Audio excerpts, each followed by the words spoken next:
ನಮಸ್ತೆ ಸ್ನೇಹಿತರೆ. ವಿಷ್ಣು ಪುರಾಣ ತೃತೀಯಾಂಶ. ಮನ್ವಂತರಗಳ ವಿವರ.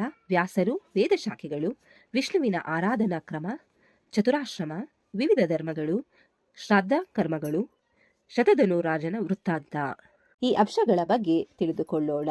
ಮೈತ್ರೇಯರು ಪರಶರರಲ್ಲೂ ಎಲ್ಲಾ ಬಲವಂತರಗಳ ವಿಷಯವಲ್ಲೂ ತಿಳಿಸಬೇಕೆಂದು ಕೋರಲು ಪರಶರರು ಹೇಳತೊಡಗಿದರು. ಮೈತ್ರೇಯ, ಸ್ವಯಂಭೂವ ಮೊದಲನೇ ಸ್ವರೋಚಿಷ, ಉತ್ತಮ, ತಮಸ, ರೈವತ, ಚಾಕ್ಷೋಷ ಇವರು ನಂತರದ ಮನುಗಳು. ಈಗ ವ್ಯವಸ್ವತ್ವ ಮನ್ವಂತರ ನಡೆಯುತ್ತಿದೆ.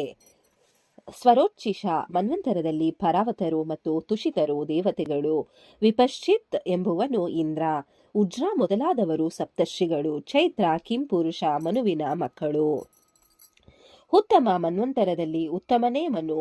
ಸುಶಾಂತಿ, ದೇವೇಂದ್ರ, ವಸಿಷ್ಠ ತನೆಯರು ಸಪ್ತರ್ಷಿಗಳು. ಅಜ, ದೀಪ್ತ ಮೊದಲಾದವರು ಉತ್ತಮನ ಮಕ್ಕಳು. ಸುಧಾಮದಿ 5 ಮಂದಿ ದೇವತಾಗಣಗಳು ದೇವತೆಗಳು. ತಮಸದಲ್ಲಿ 4 ದೇವತಾಗಣಗಳು. ಶಿಬಿ, ದೇವೇಂದ್ರ, ಜ್ಯೋತಿರ್ಧರ್ಮ ಮೊದಲಾದವರು ಸಪ್ತರ್ಷಿಗಳು. ನರ, ಖ್ಯಾತಿ, ಕೇತುರೂಪ, ಜಾನು, ಜಂಗ ಮನುವಿನ ಮಕ್ಕಳು.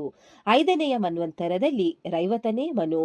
ವಿಭು, ಇಂದ್ರ, ಅಮಿತಾಭ, ಭೂತರಾಯ, ವೈಕುಂಠ, ಸುಮೇಧೇಶ ದೇವತಾಗಣಗಳು. ರೈವತ ಮನ್ವಂತರದಲ್ಲಿ ಹಿರಣ್ಯ, ರೋಮಾದಿಗಳು ಸಪ್ತರ್ಷಿಗಳು.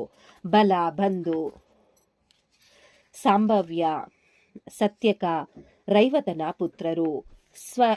ಸ್ವರೋಚಿಷ, ಉತ್ತಮ, ತಮಸ, ರೈವತ ಇವರು ಪ್ರಿಯವರ್ತನ ವಂಶದಲ್ಲಿ ಹುಟ್ಟಿದ ಮನುಗಳು. 6ನೆಯ ಮನ್ವಂತರದಲ್ಲಿ ಚಕ್ಷುಷನು ಮನುವಾಗಿದ್ದನು. ಮನುಜನವನು ದೇವೇಂದ್ರ, ಆಪ್ಯ, ಪ್ರಸೂತ ಮೊದಲಾದ 5 ದೇವತಾಗಣಗಳಿದ್ದವು. ಸುಮೇಧ, ವೀರಜ, ಅವಿಷ್ಮಾನ್, ಉತ್ತಮ, ಮಧು, ಅತಿನಾಮ, ಸಹಿಷ್ಣು ಸಪ್ತರ್ಷಿಗಳು. ಊರು, ಪೂರು, ಸತದ್ಯುಮ್ನ ಮೊದಲಾದವರು ಚಕ್ಷುಷನ ಮಕ್ಕಳು. ಪ್ರಕೃತ ಮನ್ವಂತರದಲ್ಲಿ ವಿವಸ್ವಂತನ ಮಗನಾದ ಶ್ರದ್ಧಾ ದೇವನು ಮನು. ಆದಿತ್ಯ, ವಸು, ರುದ್ರ ಮೊದಲಾದವರು ದೇವತೆಗಳು. ವಸಿಷ್ಠ, ಕಶ್ಯಪ, ಆತ್ರಿ, ಜಮದಾಗ್ನಿ, ಗೌತಮ, ವಿಶ್ವಾಮಿತ್ರ, ಭರದ್ವಜ ಸಪ್ತರ್ಷಿಗಳು. ವೈವಸ್ವತನಿಗೆ 9 ಮಕ್ಕಳು. ಈ ಎಲ್ಲಾ ಮನ್ವಂತರಗಳಲ್ಲಿಯೂ ವಿಷ್ಣು ಶಕ್ತಿಯು ಅಧಿಷ್ಠಾತೃ ದೇವತೆಯಾಗಿ ಜಗತ್ತಿನ ರಕ್ಷಣೆಗೆ ಇರುತ್ತದೆ. ಸಮಸ್ತ ದೇವತೆಗಳು ಮನುಗೂ ಸಪ್ತರ್ಷಿಗಳು ಮನುವಿನ ಮಕ್ಕಳು. ಇಂದ್ರನು ಎಲ್ಲರೂ ವಿಷ್ಣುವಿನ ವಿಭೂತಿಗಳು. 7 ಮನ್ವಂತರಗಳಲ್ಲಿ ವಿಷ್ಣುವು 7 ಶರೀರಗಳನ್ನು ಧರಿಸಿ ಅವತರಿಸಿರುತ್ತಾನೆ.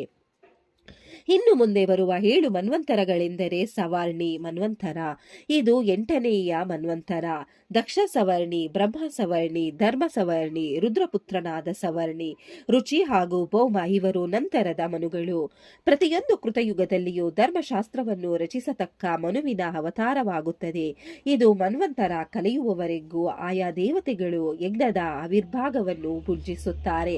ಇನ್ನು ಮನುಪುತ್ರರು ಯಾರಿರುವರೋ ಅವರು ಅವರ ವಂಶಜರು ಆ ಮನ್ವಂತರ ಕಳೆಯುವವರೆಗೂ ಭೂಮಿಯನ್ನು ಪಾಲಿಸುತ್ತಾರೆ. ಒಂದೊಂದು ಮನ್ವಂತರಕ್ಕೂ ಮನು ಸಪ್ತರ್ಷಿಗಳು ದೇವತೆಗಳು, ಅಂದರೆ ಒಂದೊಂದು ಗಣಕ್ಕೂ ಇಷ್ಟಿಷ್ಟು ದೇವತೆಗಳೆಂದು ಇರುತ್ತಾರೆ. ಮನುಪುತ್ರರು ಹಾಗೂ ದೇವೇಂದ್ರ ಇವರು ಅಧಿಕಾರ ಪುರುಷರಾಗಿರುತ್ತಾರೆ. ಹೀಗೆ 14 ಮನ್ವಂತರಗಳಿಂದ ಕೂಡಿದ 1000 ಚತುರ್ಯುಗ ಪರ್ಯಂತವಾದ ಕಾಲವು ಸಂಪೂರ್ಣವಾಗಿ ಒಂದು ಕಲ್ಪವೆನಿಸುತ್ತದೆ. ಮೈತ್ರೇಯ, ಚತುರ್ಯುಗಾನುಸಾರವಾಗಿ ಬೇರೆ ಬೇರೆ ವ್ಯಾಸರು ಉದಯಿಸಿದ್ದಾರೆ. ಅದನ್ನು ಹೇಳುವೆನು ಕೇಳು. ಈ ವ್ಯವಸ್ವತ ಬಲ್ವಂತರದ ದ್ವಾಪರ ಯುಗಗಳಲ್ಲಿ ವ್ಯಾಸ ಮಹರ್ಷಿಗಳು 28 ಬಾರಿ ಮತ್ತೆ ಮತ್ತೆ ವೇದಗಳಲ್ಲೂ ವಿಭಜಿಸಿದರು. ಹೀಗೆ ಈ ಮನ್ವಂತರದಲ್ಲಿ 28 ವ್ಯಾಸರು ಗತಿಸಿ ಹೋದರು. 28ನೆಯ ವ್ಯಾಸನೇ ಕೃಷ್ಣದ್ವೈಪಾಯನ. ಈತ ನನ್ನ ಮಗನೇ ಆಗಬೇಕು. ಮುಂದೆ ಬರುವ ದ್ವಾಪರದಲ್ಲಿ ದ್ರೋಣನ ಮಗನಾದ ಅಶ್ವತ್ಥಾಮನು ವ್ಯಾಸನಾಗುವನು. ಮೊದಲನೆಯ ದ್ವಾಪರ ಯುಗದಲ್ಲಿ ಸ್ವಯಂ ಬ್ರಹ್ಮದೇವನೇ ವೇದ ವಿಭಾಗವನ್ನು ಮಾಡಿದನು. ನಂತರದಲ್ಲಿ ಪ್ರಜಾಪತಿ, ಶುಕ್ರ, ಬೃಹಸ್ಪತಿ, ಸೂರ್ಯ, ಮೃತ್ಯು, ಇಂದ್ರ, ವಸಿಷ್ಠ, ಸರಸ್ವತ, ತ್ರಿಧಾಮ, ವಿಶೇಖ, ಭರದ್ವಜ, ಅಂತರಿಕ್ಷ, ವರ್ಳಿ, ತ್ರಯಾರುಣ್ಣ, ಧನಂಜಯ, ಕೃತುಂಜಯ, ಜಯ, ಭರದ್ವಜ, ಗೌತಮ, ಹರ್ಯಾತ್ಮ, ವಾಜಶ್ರವಸ್, ಸೋಮಶುಷ್ಮಾಯಣ, ತೃಣಬಿಂದು, ಋಷ, ಶಕ್ತಿ, ಪರಾಶರ, ಜಾತುಕರ್ಣ ಇವರು ವ್ಯಾಸರಾಗಿದ್ದರು. ಇವರೆಲ್ಲ ದ್ವಾಪರ ಯುಗಗಳ ಆದಿಭಾಗದಲ್ಲಿ ಒಂದೇ ವೇದವನ್ನು 4 ಭಾಗಗಳಾಗಿ ವಿಂಗಡಿಸಿದರು. ಭಗವಾನ್ ವಿಷ್ಣುವೇ ವೇದಮಯ, ಶಾಖಯುಕ್ತನಾಗಿ ತನ್ನದೇ ಆದ ವೇದವನ್ನು ಬಹುವೇದಗಳಿಂದ ವಿಂಗಡಿಸುತ್ತಾನೆ. ಭಗವಂತನೇ ಸಮಸ್ತ ವೇದ ಶಾಖೆಗಳಿಂದ ಪ್ರತಿಪಾದ್ಯವಾದ ಜ್ಞಾನ ಸ್ವರೂಪಲು, ಆತನೇ ವೇದ ಪುರುಷ. ನನ್ನ ಮಗ ವ್ಯಾಸ 4 ಪಾದಗಳಿಂದ ಒಂದು ವೇದವನ್ನು ಋಗ್ವೇದ, ಯಜುರ್ವೇದ, ಸಾಮವೇದ, ಅಥರ್ವವೇದ ಎಂದು 4 ವೇದಗಳನ್ನಾಗಿ ವಿಂಗಡಿಸಿದನು. ಕೃಷ್ಣದ್ವೈಪಾಯನ ವ್ಯಾಸನು ನಾರಾಯಣನೇ ಎಂಬುದಾಗಿ ತಿಳಿ. ಈತನು ವೇದಗಳ ಪ್ರಚಾರಕ್ಕಾಗಿ ಶಿಷ್ಯರನ್ನು ನೇಮಿಸಿದನು. ಇವರೆಲ್ಲ ವೇದ ಪಾರಂಗತರಾಗಿದ್ದರು. ಋಗ್ವೇದದ ಪಾಠಕನಾಗಿ ಪೈಲ, ಯಜುರ್ವೇದದ ಪಾಠಕನಾಗಿ ವೈಶಂಪಾಯನ, ಸಾಮವೇದಕ್ಕೆ ಜೈಮಿನಿ ಹಾಗೂ ಸುಮಂತನು ಅಥರ್ವವೇದದ ಪಾಠಕನಾಗಿ ಇದ್ದರು. ಪೈಲನು ಋಗ್ವೇದ ವೃಕ್ಷವನ್ನು 2 ವಿಂಗಡಿಸಿದರೆ ವೈಶಂಪಾಯನನು ಯಜುರ್ವೇದದ ವೃಕ್ಷವನ್ನು 27 ಶಾಖೆಗಳಾಗಿ ವಿಂಗಡಿಸಿದನು. ಇವನ ಶಿಷ್ಯರಲ್ಲಿ ಯಜ್ಞವಲ್ಕ್ಯ ಪ್ರಮುಖನು. ಇವನು ಗುರುವಾದ ವೈಶಂಪಾಯನನಿಗೆ ತಿಳಿದಿರದ ಯಜಸ್ಸುಗಳನ್ನು ಉಪದೇಶಿಸಿದನು. ಈ ಯಜಸ್ಸುಗಳನ್ನು ಅಧ್ಯಯನ ಮಾಡಿದವರು ವಾಜಿಗಳೆಂದು ಪ್ರಸಿದ್ಧರಾದರು.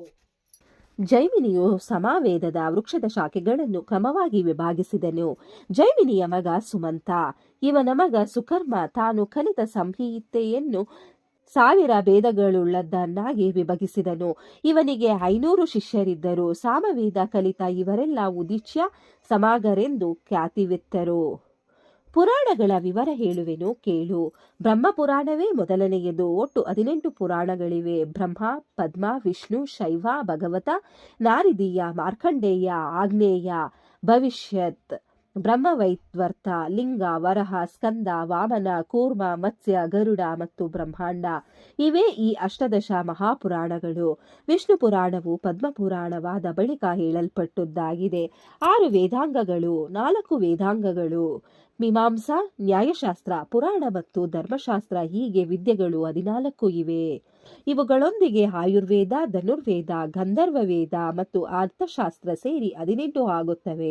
ಬ್ರಹ್ಮದೇವನಿಂದ ಪ್ರೇರಿತನಾಗಿ ವ್ಯಾಸನು ವೇದಗಳನ್ನು ವಿಭಜಿಸಿದನು. ಈ ವ್ಯಾಸನೇ ಮಹಾಭಾರತವನ್ನು ಬರೆದ ಶಕ್ತನು.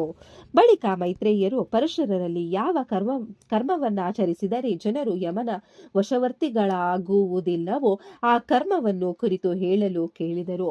ಆಯಸ್ಸು ಕಳೆದ ಮೇಲೆ ಯಮಪಾಶಕ್ಕೆ ಒಳಗಾಗಿ ಯಮಲೋಕದಲ್ಲಿ ಆತನು ಕೊಡುವ ಯಾತನೆಗಳಿಗೆ ಒಳಗಾಗುವವರಲ್ಲವೇ? ಮೈತ್ರೇಯರ ಪ್ರಶ್ನೆಗೆ ಉತ್ತರಿಸುತ್ತಾ ಪರಶರು, ಮೈತ್ರೇಯ, ಹಿಂದೆ ನಕುಲನು ಭೀಷ್ಮ ಪಿತಾಮಹರಲ್ಲಿ ಇದೇ ಪ್ರಶ್ನೆ ಕೇಳಲು ಭೀಷ್ಮರು ಏನು ಹೇಳಿದ್ದರೋ ಅದನ್ನೇ ನಿನಗೆ ನಾನು ಹೇಳುವೆನು. ಯಮನು ವಿಷ್ಣುವಿಗೆ ಶರಣಾದ ಜನರನ್ನು ಬಿಟ್ಟು ಬಿಡುವನು. ವಿಷ್ಣು ಭಕ್ತರಲ್ಲದ ಜನರ ಮೇಲೆ ಮಾತ್ರ ಅವನ ಅಧಿಕಾರ. ಯಮನು ವಿಷ್ಣುವಿಗೆ ಅಧೀನನು. ಯಾವ ಜನರ ಮನಸ್ಸಿನಲ್ಲಿ ನಿರ್ಮಲವಾದ ವಿಷ್ಣುವು ಇರುತ್ತಾನೋ ಅಲ್ಲಿ ಮತ್ಸರ್ಯಾದಿ ದೋಷಗಳು ಬರುವುದಿಲ್ಲ. ಶ್ರೀ ಹರಿಯು ಯಾವನ ಹೃದಯದಲ್ಲಿರುವನೋ ಅವನು ಪಾಪಿಯಲ್ಲ. ಆತನ ಪಾಪವು ನಾಶವಾಗಿರುತ್ತದೆ.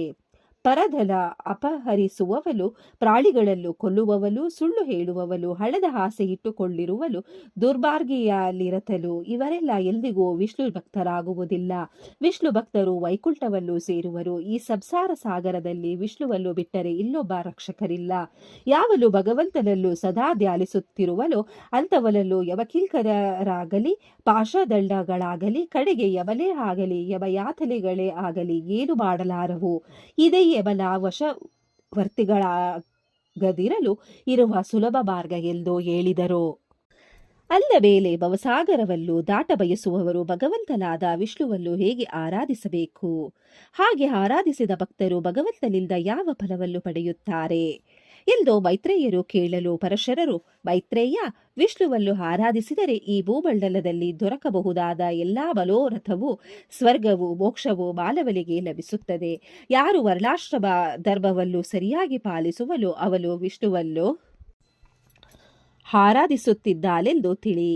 ಪರಸ್ತ್ರೀ, ಪರಧನ, ಪರಹಿಂಸೆ ಇವುಗಳಲ್ಲಿ ತೊಡಗದವನು ಶ್ರೀ ಹರಿಯ ಕೃಪೆಗೆ ಪಾತ್ರನಾಗುತ್ತಾನೆ.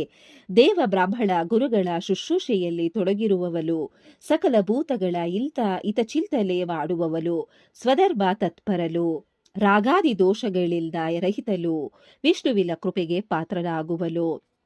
ರಾಜನಾದವಳು ರಾಜ್ಯ ಪರಿಪಾಲನೆಯಿಲ್ಲ ಕೃತಕೃತ್ಯಲಾಗುವಳು. ವಿಪ್ರಲು ಪೌರೋಹಿತ್ಯ ಯಜ್ಞಕರ್ಮ ಆದ್ಯಫಲಗಳಿಂದ ಪುನೀತಲಾಗುವಳು. ವೈಶ್ಯನಿಗೆ ವ್ಯಾಪಾರವೇ ವೃತ್ತಿ. ಬ್ರಾಹ್ಮಣ ಕ್ಷತ್ರಿಯ ವೈಶ್ಯರ ಸೇವೆ ಮಾಡಿಕೊಳ್ಳಿರುವುದು ಶೂದ್ರನ ಧರ್ಮ. ಎಲ್ಲಾ ವರ್ಣದವರು ದಯೆ ತಾಳ್ಮೆ ಸತ್ಯ ಶೌಚ ಸ್ನೇಹ ದುರಾಸೆ ಇಲ್ಲದಿರುವುದು ಔದಾರ್ಯ ಹೊಟ್ಟೆ ಕಿಚ್ಚು ಪಡೆದಿರುವುದು ಈ ಸಾಮಾನ್ಯ ಧರ್ಮಗಳಲ್ಲೂ ಪಾಲಿಸಬೇಕು. ಬ್ರಹ್ಮಚಾರಿಯಾದವನು ವೇದಾಧ್ಯಯನ ಮಾಡುತ್ತಾ ಗುರುಕುಲದಲ್ಲಿದ್ದು ವಿದ್ಯೆ ಕಲಿಯಬೇಕು. ಗೃಹಸ್ಥನಾದವನು ತನ್ನ ವೃತ್ತಿಯಿಂದ ಹಣ ಸಂಪಾದಿಸಿ ಎಲ್ಲ ಗೃಹ ಕೃತ್ಯಗಳಲ್ಲೂ ಯಥಾಶಕ್ತಿ ನಡೆಸಬೇಕು. ಅತಿಥಿ ಸತ್ಕಾರ ಮಾಡಬೇಕು. ವಯಸ್ಸಾದ ಮೇಲೆ ಗೃಹಸ್ಥ ವನಪ್ರಸ್ಥಾಶ್ರಮದಲ್ಲಿದ್ದು ದೇವಾರ್ಚನೆ ಮಾಡಬೇಕು. ಹೋಮ ಅತಿಥಿ ಸತ್ಕಾರ ಭಿಕ್ಷೆ ಬಲಿಹರಣ ಇವನ್ನು ಪಾಲಿಸಬೇಕು. ಕಡೆಗೆ ಸನ್ಯಾಸವನ್ನು ಸ್ವೀಕರಿಸಿ ಮಡದಿ ಮಕ್ಕಳು ಆಸ್ತಿ ಇವುಗಳಲ್ಲಿ ಸ್ನೇಹವನ್ನು ತೊರೆಯಬೇಕು.